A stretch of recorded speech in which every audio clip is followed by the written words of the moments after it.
Desde el amanecer de la humanidad, los hombres han levantado la vista al cielo en busca de respuestas, en las estrellas, en el sol, en los ríos o en la tierra. Siempre han buscado aquello que les brindara esperanza o paz. Las antiguas civilizaciones veneraban al sol como el único dios visible en el cielo, mientras otras veían la divinidad en sus líderes, en aquellos que proclamaban traer la verdad. Pero esa búsqueda incesante de lo divino, esa dependencia de seres superiores, fue lo que el emperador de la humanidad juró erradicar para siempre. En su visión no habría lugar para dioses, solo para el poder del hombre y su verdad, la verdad imperial. Sin embargo, en esa ambición de abolir a los dioses, surgió la semilla de la traición. En esa ruptura con lo divino radica el gran fallo, no solo del culto del emperador, sino de los portadores de la palabra, los primeros en desobedecer sus enseñanzas, los primeros en buscar la verdad más allá de su maestro. Saludos, querido explorador en busca de conocimiento. La herejía de Horus es la guerra más célebre que la galaxia haya conocido. Ningún evento la supera en magnitud ni en tragedia. En los últimos meses hemos hablado sobre sus artífices, sus consecuencias y el impacto que tuvo en el imperio. Pero hoy nos preguntamos, ¿quiénes fueron aquellos que sembraron la primera semilla de la traición? ¿Quiénes atrevieron a buscar la verdad en los dioses, desafiando las palabras del emperador? Prepárense, porque hoy nos adentraremos al corazón de los dioses del caos. Ahí, donde descansan los portadores de la palabra, comienza nuestra historia. Antes de convertirse en los fanáticos portadores de la palabra, la 17ª Legión fue conocida con otro nombre, los Heraldos Imperiales. Durante el nacimiento de las legiones astartes, pocas tuvieron el honor de poseer un título tan significativo como este. Los Heraldos Imperiales no eran solo guerreros, sino emisarios de la voluntad del emperador. Su misión, al igual que la de sus legiones hermanas, era la de reunir a los hijos dispersos de la humanidad bajo un solo estandarte, y lo hacían con la autoridad divina del emperador detrás de cada palabra y cada acción. Las guerras de unificación y más tarde la Gran Cruzada fueron concebidas para unir a la humanidad bajo un único gobierno iluminado. Aunque el emperador destruía las fuerzas y los bastiones de aquellos que se les oponían, siempre estaba dispuesto a aceptar el vasallaje y el servicio de quienes se sometieran tras ser derrotados. Para que su imperio fuera auténtico, debía de acoger incluso a aquellos que en un principio resistieron su llamado. Como remarcó un comandante de las guerras de unificación, si matamos a todo lo que se nos resistan, reinaremos sobre un reino de cenizas. Desde sus primeros días, la 17ª Legión destacó entre sus legiones hermanas no solo por su devoción al deber, sino también por su apariencia y comportamiento. Aunque todas las legiones astartes luchaban con una devoción incuestionable, los guerreros de la 17ª irradiaban un fanatismo único, una entrega que iba más allá de la simple lealtad. Reclutados entre los hijos de los enemigos exterminados, estos guerreros crecieron no solo entrenados en el arte de la guerra, sino también en la memoria de los crímenes de sus ancestros y el alto precio del perdón que habían recibido. Para ellos, la guerra no era una búsqueda de justicia o gloria, era una forma de redención. Luchaban con una fría y calculada furia, una emoción reservada solo para aquellos que habían sido condenados y luego redimidos. Eran severos, serios y rara vez formaban lazos de camaradería que eran comunes entre las legiones durante los días juveniles del imperio. No había alegría en el combate, ni orgullo en la conquista. Lo único que importaba era cumplir su deber. Mientras que otras legiones podían reconocer e incluso llegar a respetar a sus enemigos, la 17ª no veía ninguna virtud en la resistencia del adversario. Solo cuando un enemigo era finalmente quebrado y reducido al arrepentimiento, se le consideraba digno de algo más de la destrucción total. Una vez completa la conquista, los heraldos imperiales buscaban incansablemente obras que hablasen del poder de la hechicería, de falsos dioses y de ideas irracionales. Vaciaban bibliotecas dividiendo los contenidos entre verdades y falsedades. Ídolos y símbolos de culto eran derribados de templos y santuarios. Aquellos que habían preservado el veneno de la falsa fe eran arrastrados a las piras hechas de libros amontonados y estatuas de madera, donde todo ardía en conjunto. Los que habían sido liberados de los grilletes de la ignorancia debían de elegir entre abrazar la verdad imperial o unirse a ellos a la pira. Finalmente, los grandes edificios que habían acogido las mentiras del pasado eran derribados y reducidos a polvo. Solo entonces los guerreros se retiraban, dejando a la población salvada con sus vidas supuestamente iluminadas.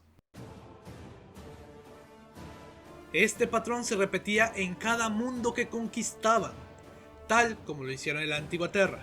Con el tiempo, pocos se referían a la 17ª como la Legión de los Heraldos Imperiales. Para las demás legiones y el pueblo del recién nacido imperio, ellos eran los iconoclastas, en referencia a una corriente de pensamiento que en el siglo VIII negaba el culto a las imágenes sagradas, las destruía y perseguía a quienes las veneraban. Eran unos guerreros muy fanáticos, usaban martillos de guerra, mazas y otras armas contundentes para realizar su tarea. Se podía decir que eran la encarnación misma de la divinidad que tanto buscaban erradicar, y este fanatismo conoció su punto álgido con la llegada del Aureliano. Lorgar era un hombre devoto como ningún otro. Su talento con las palabras era tan asfixiante que con solo escucharle hablar podía detener el conflicto y ocasionar rendiciones en masas. Su llegada y anexión a la Gran Cruzada fue celebrada por sus hijos. Su acercamiento representó un adoctrinamiento final para la Legión, la cual salía a la batalla con hojas de Lectitio Divinitatus adornando sus armaduras y teniendo cultos dedicados al emperador, antes siquiera de ir a cualquier conquista planetaria. Pues al final del día, el Lectitio Divinitatus no era otra más que un texto hecho por el mismo Lorgar anunciando que el emperador era un dios. El fanatismo que había marcado a los iconoclastas no era solo una consecuencia de su entrenamiento militar o de su deber imperial. En realidad, ese fervor inquebrantable tenía una raíz aún más profunda, una raíz que florecería con la llegada de su primarca, Lorgar. Este líder carismático y devoto encarnaba la esencia de lo que la 17ª representaba, pero en su interior el deseo de hallar la verdad, más allá de la verdad imperial, ya estaba sembrado. Para entender realmente a los portadores de la palabra, debemos de viajar al mundo de donde proviene Lorgar, Colchis, un lugar donde la adoración a los dioses antiguos no era una elección, sino una necesidad vital. Era un mundo de dioses muy antiguos. La religión era algo que dominaba todo lugar, y la adoración a seres superiores era tan absurdamente natural como el latir del corazón o el simple hecho de respirar. Este desértico mundo fue el hogar del primarca Lorgar. La vida era fácil para algunos y dura para otros, pero todos conocían las mismas verdades que sus padres habían sabido y sus madres les habían enseñado. Que las plagas llegaban y diezmaban generaciones enteras, pero que esos tiempos pasarían, pues nada podía permanecer inmutable. Que la guerra caería sobre ellos como la lluvia y mancharía la tierra de sangre, pero siempre había una promesa de gozo, incluso cuando todo estaba perdido. Todos los hombres morirían, y los reyes caerían, y otros los sucedían, pero los dioses permanecerían. Corfairon fue el padre adoptivo del primarca, guiándole con agresiva y efusivo fanatismo a los dioses de su mundo, pero Lorgar desde su nacimiento conocía y sabía cuál debía de ser su destino. Él recibía visiones de una figura dorada que le esperaba.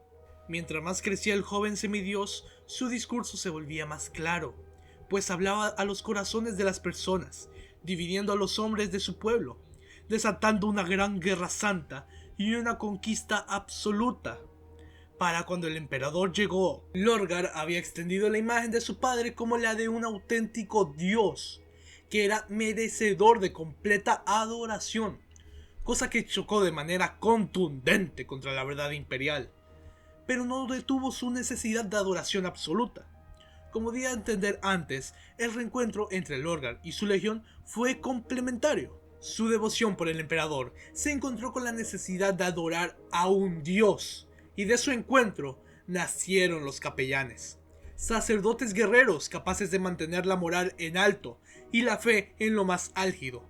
Estos nuevos símbolos, junto con su primarca, fueron sustituyendo la verdad imperial y la base iconoclasta de los heraldos, hasta que se convirtieron en adeptos practicantes del culto al emperador. Discursos, misas y demás actividades fueron las que convirtieron a la legión y sus conquistas en algo más que una guerra sangrienta, y más en una tarea sagrada. En sus corazones los astartes de la 17ª cayeron en las garras de la religión, porque parte de ellos siempre había querido hacerlo, que hubiera algo más en que creer que la pura racionalidad. Se dice que Lorgar en estos tiempos hablaba del emperador sin confirmar o desmentir que fuera un dios, hasta que progresivamente dejó de autocensurarse y tomó bandera y comenzó su santa cruzada. Su paso era uno de destrucción de lo antiguo y construcción de lo nuevo, unidos para procesar la palabra del emperador por toda la galaxia. A su paso, mundos prósperos y devotos, los más fieles planetas de la Gran Cruzada y fervientes creyentes del emperador. A pesar de que el emperador mismo pronunciaba una y otra vez no ser un dios, el mismo Lorgar vio este rechazo de la divinidad como una prueba de su divinidad, marcándolo en el Lectitio Divinitatus. Lorgar y sus hijos habían sembrado un reino de fe en la Gran Cruzada. Incluso habían construido su propia utopía perfecta llamada monarquía. Vivían en constante alegría, pues qué mejor que dedicar tu vida a algo que es superior a ti, sirviendo al propósito de un noble dios. La verdad imperial rechazaba de plano la adoración, predicando un universo gobernado por la razón y la ciencia. Pero para Lorgar y sus hijos la necesidad de creer en algo más grande siempre había estado ahí, latente. Era solo cuestión de tiempo antes de que la religión volviera a encontrar su lugar en el corazón de la 17ª. Esta devoción religiosa pronto comenzó a reflejarse en la lentitud de sus conquistas. Cada batalla o negociación se alargaba más de lo esperado, ya que los portadores de la palabra daban prioridad a la propagación de su fe. Se convirtieron en la legión más lenta en avanzar, algo que preocupaba al Consejo de Guerra, quienes creían que alguna fuerza externa estaba entorpeciendo su progreso. Pero cuando lo que en realidad sucedía salió a la luz, el emperador decidió tomar represalias muy duras. Monarquía fue reducida a cenizas por orden del emperador y ejecutado por los mismos ultramarines de Guilliman. Pero antes de seguir, es importante entender la dinámica interna de los portadores de la palabra. Aunque la legión de Lorgar estaba formada por guerreros profundamente devotos, había dos figuras venenosas entre ellos. Cor Faeron, el primer capitán y padre adoptivo de Lorgar, fue quien sembró en él la desesperada búsqueda de lo divino, manipulando cada paso para llevarlo hacia los verdaderos dioses, los dioses del caos. Un hombre desesperado por tener un rebaño de seguidores, ciegos a sus verdades, maléfico y despiadado, y nada querido por los demás de su legión. A su lado estaba Erebus, el alto capellán y la mano del destino. Sir Cor Faeron era un esclavo de los dioses oscuros que deseaba liderar un rebaño ciego. Erebus era mucho más peligroso, un tirano ambicioso dispuesto a vender su alma por una pizca más de poder. Anhelaba una corona de oro sobre su cabeza y ansiaba gobernar.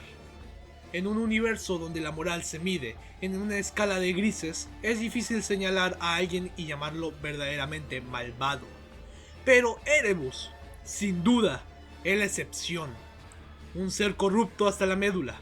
Ambos sembraban ideas y ofrecían consejo a su primarca. Aunque parece absurdo que un Astarte y un humano mejorado pudieran manipular a un primarca, la influencia que estos dos tenían dentro de la Legión era significativa. Esperaban pacientemente, buscando un momento de duda o debilidad para arrastrar a Lorgar al abismo del caos. La quema de Monarquía marcó el momento de mayor debilidad para la Legión. Ordenados a descender al planeta, los portadores de la palabra se encontraron con un cráter humeante donde antes estaba su ciudad perfecta, y a los ultramarines de pie sobre sus cenizas.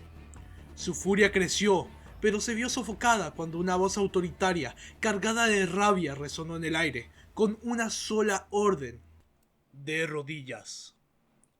El emperador había llegado, buscando la destrucción completa de todo lo que habían estado haciendo la Legión, reprendiéndolos de la manera más brusca posible, y de paso, comparándolos con la Legión del Señor de Ultramar. Ellos eran a lo que toda Legión debía de aspirar, y una vez más, el emperador declaró no ser un dios. Para el emperador, ellos fueron una decepción. En lugar de llevar la razón, habían propagado la superstición. Toda la obra de la Legión fue despojada de significado. Años de esparcir su verdad se redujeron a nada. Para Lorgar, el Aureliano, fue devastador. Pero para la Legión, fue como si el dios que tanto veneraban hubieran descendido de los cielos solo para decirles que eran unos inútiles y que su vida había sido un desperdicio. Quedaron espiritualmente fracturados y profundamente resentidos. El golpe final vino cuando el emperador dejó un destacamento de custodes para vigilarlos, asegurándose de que no cometieran más errores. Este acto humillante fue lo que permitió que las serpientes en su séquito, Corfarion y Erebus, aprovecharan la oportunidad y se acercaran a su primarca y envenenaran su mente con sus oscuros susurros.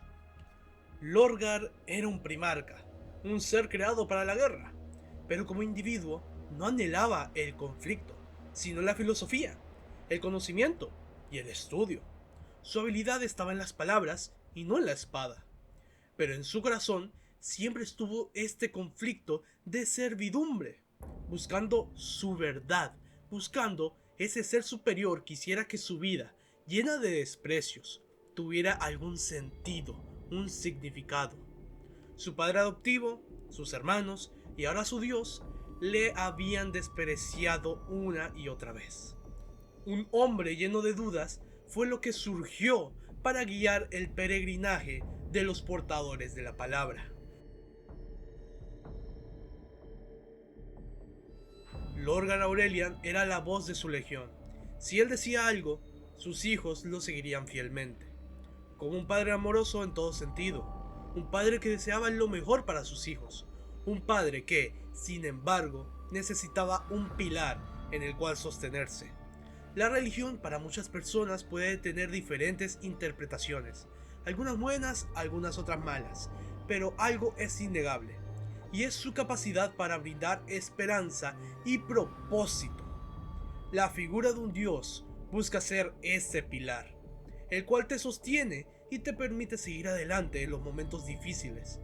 Para Lorgar, esa figura era el pilar de su vida, la única razón que validaba su existencia. Era un pensamiento equivocado, pues la religión, como tal, puede ser una parte de ti, pero no puede definir todo tu ser. Esto fue lo que Lorgar nunca comprendió, y lo que lo llevó hasta las últimas consecuencias.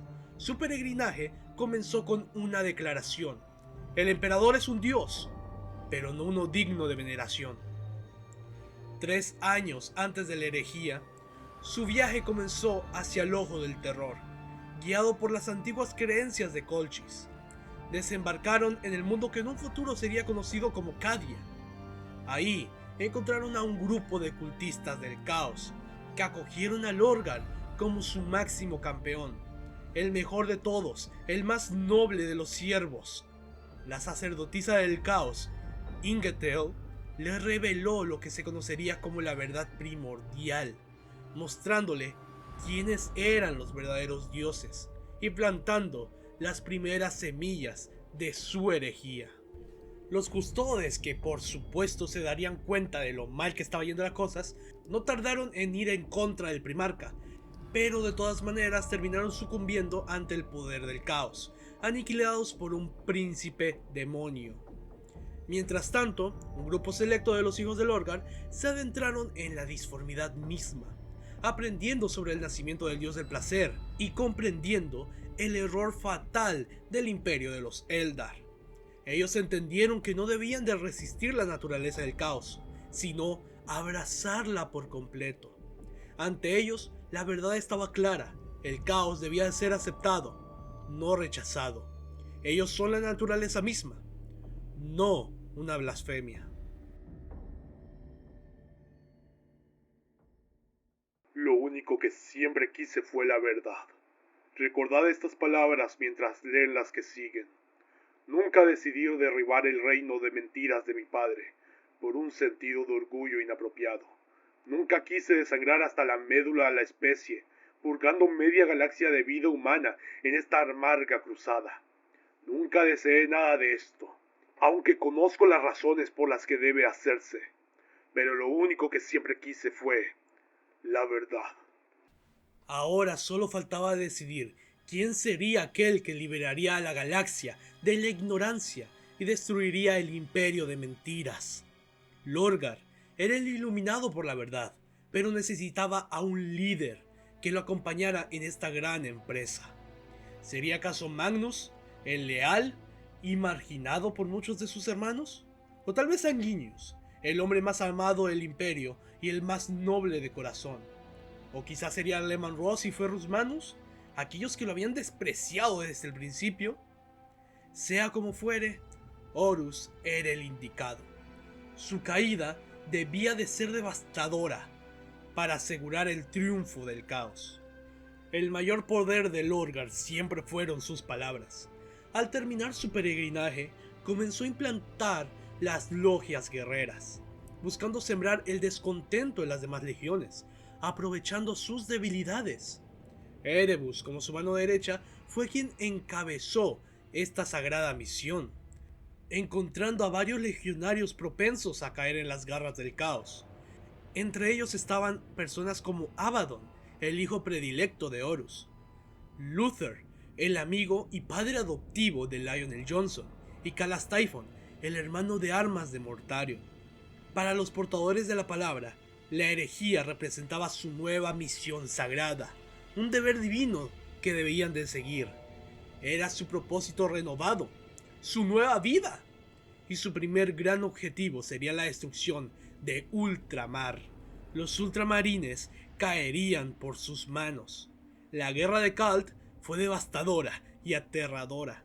Los ultramarines quedaron atónitos ante los millones de cultistas usados como carne de cañón y horrorizados por las hordas demoníacas que los portadores de la palabra invocaban en pleno combate. Pero los portadores de la palabra también subestimaron la tenacidad de sus enemigos.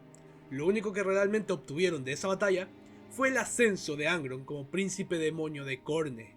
Sin embargo, los portadores de la palabra estaban en su mejor momento.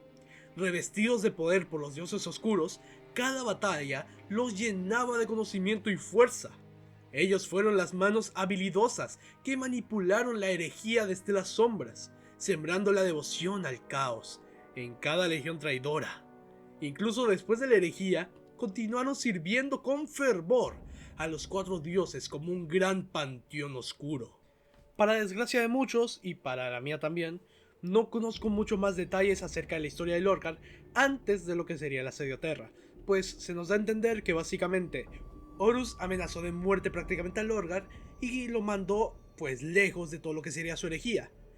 Pues se supone que Lorgar, durante un momento dado, yendo el enloquecido estado que estaba Horus, trató de tomar las riendas de lo que sería la herejía, a lo cual obviamente el primarca no reaccionó bien y pues terminó básicamente desterrándolo y dejándolo fuera de la herejía casi por completo, al menos para su último tramo. Pero, en fin, era inevitable que una empresa tan grande trajera una recompensa igual de grande.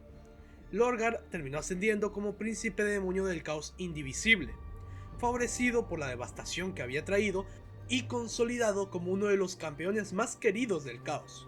Para el milenio 41, los portadores de la palabra siguen tan activos como siempre, buscando nuevos devotos o conspirando para la destrucción del imperio. Son sin duda la legión que se ha mantenido más unida después de la herejía de Horus. Sin embargo, su primarca ha permanecido recluido en su mundo recompensa, en lo que parece ser una eterna meditación, o al menos eso es lo que se cree.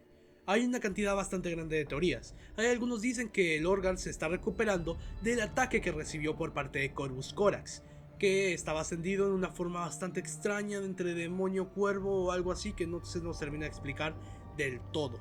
Hay otros que dicen que directamente él es el Star Child y es por eso que Corphiron lo está buscando con tanta necesidad. Y hay algunos otros que afirman que Constantin Baldor no es el Rey Amarillo, sino que es el mismo Lorgar Aurelian. Pero sea como sea, el futuro es bastante complejo como para empezar a predecirlo. Erebus y Corphiron han debatido sobre el futuro de la Legión en repetidas ocasiones, pero cualquiera que sea su próximo movimiento, será uno que sentencie al Imperio para siempre.